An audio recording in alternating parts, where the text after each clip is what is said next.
నమస్కారం. ఆంధ్రప్రదేశ్ రాష్ట్ర రాజకీయాల్లో జరుగుతున్న మార్పుల్ని నియోజకవర్గాల వారీగా మీకు అందించే బృహత్ కార్యక్రమాన్ని మనం నిర్వర్తిస్తూ ఉన్నాం. ఇందులో ఈ కార్యక్రమంలో భాగంగా మనం వివిధ నియోజకవర్గాల్లో ఉన్న రాజకీయ పరిస్థితులని మనం తెలుసుకుంటూ ఉన్నాం. ఈరోజు మనం బనగానపల్లి నియోజకవర్గం గురించి చర్చించుకుందాం. ఇక్కడ బనగానపల్లి అనగానే మనకి గుర్తొచ్చేది పోతులూరి వీరబ్రహ్మేంద్ర స్వామి బ్రహ్మంగారు, కాలజ్ఞానం రాసిన బ్రహ్మంగారు. మరి ఈ నియోజకవర్గంలో అభివృద్ధి ఎలా ఉండబోతుందో మరి ఆయన కాలజ్ఞానంలో కూడా చెప్పినట్లు లేరు. ఇక్కడ ఏంటి అంటే మొత్తం బ్రహ్మంగారు కాలజ్ఞానం రాసిన ప్రాంతాన్ని కూడా ఇక్కడ స్థానికంగా ఉన్న వైసీపీ నాయకులు వదిలిపెట్టట్లేదు. అక్కడ మొత్తం ఆక్రమించుకుంటూ ఉన్నారు. మొత్తం ఇది అంతా కూడా మొత్తం బనగానపల్లిలో అక్రమ లేఅవుట్లని ప్రోత్సహిస్తున్నారు. మొత్తం బ్రహ్మంగారు కాలజ్ఞానం రాసిన ప్రాంతాన్ని కూడా వదలటం లేదు అంటే ఇంకా మరి ఇక్కడ బనగానపల్లి నియోజకవర్గం మొత్తంలో ఏం జరుగుతుందో అర్థం చేసుకోవచ్చు. కనీసం అక్కడ ఎవరన్నా అంటే మనకి ఏదన్నా మిడిల్ క్లాస్ వాళ్ళకి సంబంధించిన కాలనీ ఏదన్నా చేద్దాము అని ఎవరన్నా రియల్ ఎస్టేటు వ్యాపారి అనుకుంటే వేసుకోవచ్చు, కానీ అక్కడున్న వైసీపీ నాయకులకి కప్పం కట్టాలి, పర్సంటేజ్ ఇవ్వాలి. ఈ పరిస్థితుల్లో బనగానపల్లి నియోజకవర్గం మొత్తం ప్రజలందరూ కూడా చాలా ఒక సఫకేషన్లో ఉన్నారు. ఇక్కడ వైసీపీ తరఫున కాటసాని రామిరెడ్డి ఎమ్మెల్యేగా ఉన్నారు. ఇక్కడ ఈ రామిరెడ్డికి సంబంధించిన అనుచరులందరూ కూడా వాళ్ళందరూ దౌర్జన్యాలు చేస్తున్నారు అనేది ప్రధానమైన ఆరోపణ. ఇక్కడ మొత్తం జరుగుతున్న కార్యక్రమాలు ఇవన్నీ కూడా మొత్తం ప్రజలకి సంబంధించిన విషయాల్ని పట్టించుకోవటంలో మాత్రం ఎవరు ముందరికి రారు.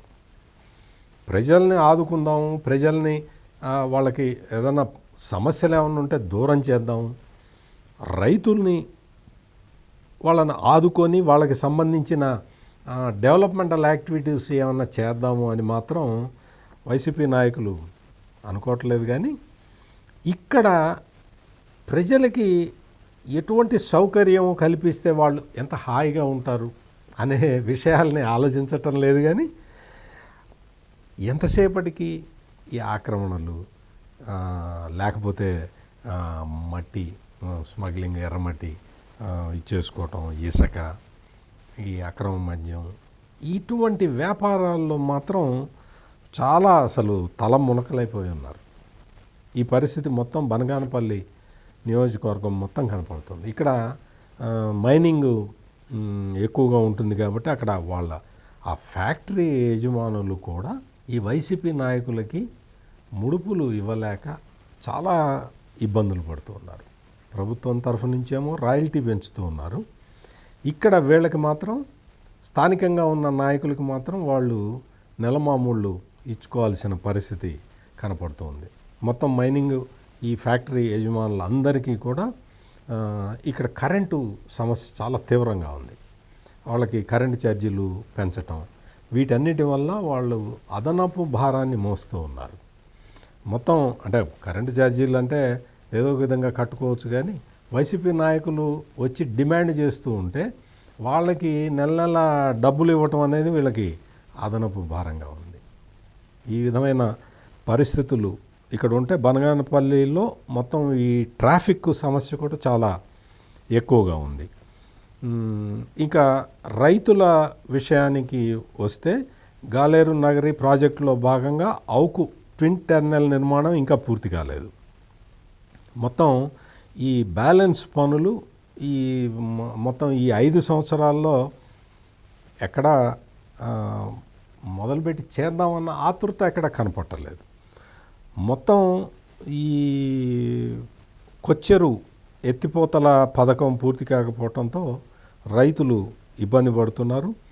అవుకు జలాశయం నుంచి కోవెలకుంట్లకు తాగునీళ్ళు ఇచ్చేందుకు అప్పట్లో తెలుగుదేశం ప్రభుత్వం పనులు మొదలు పెడితే జగన్మోహన్ రెడ్డి వచ్చిన తర్వాత దాన్ని ఆపేశారు. ఎస్ఆర్బిసి ప్రధాన కాలువ కింద పంట కాలువలు లేకపోవటం వల్ల సాగునీరు చాలామందికి అందటం లేదు. దద్దనాల లిఫ్ట్ ప్రాజెక్టుకు కూడా అసలు రాష్ట్ర ప్రభుత్వం మెయింటెనెన్స్ ఇవ్వలేకపోవటం వల్ల, కరెంటు బిల్లులు కూడా కట్టకపోవటం వల్ల ఆ లిఫ్ట్ మూతపడిపోయింది. ఇది ఇక్కడ ఇరిగేషన్ ప్రాజెక్టులు, చిన్న చిన్న ఇరిగేషన్ ప్రాజెక్టుల మీద కూడా శ్రద్ధ చూపని దయనీయమైన పరిస్థితి ఈ బనగానపల్లిలో ఉన్నది.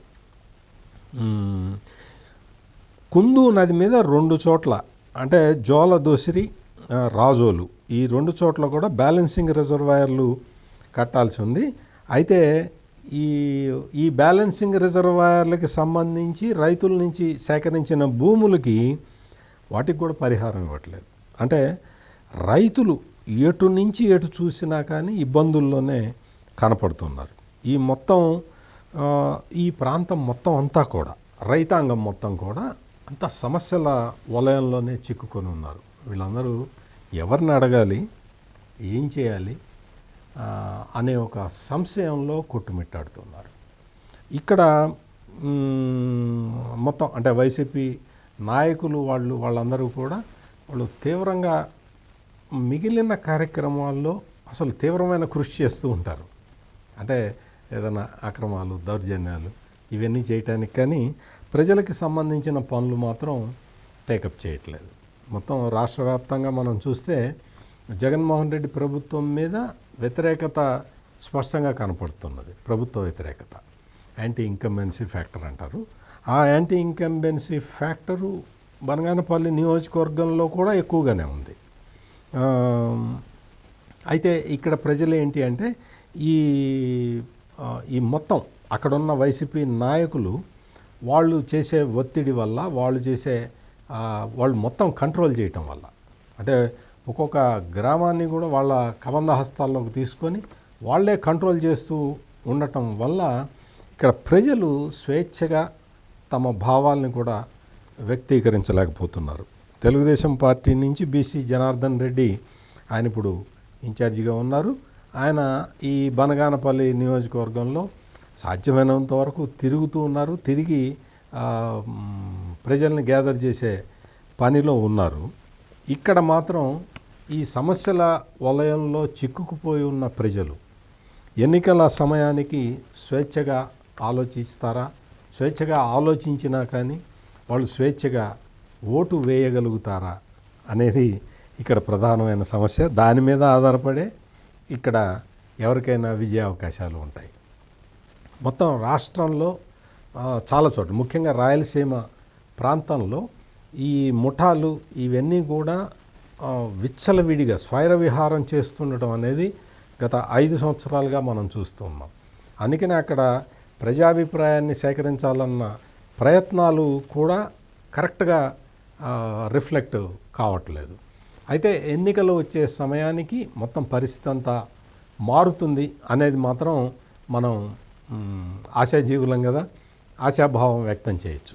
ఇటువంటి మరొక నియోజకవర్గాన్ని, అక్కడున్న రాజకీయ పరిస్థితులను మీ ముందు ఉంచటానికి మళ్ళీ కలుస్తాను. నమస్కారం.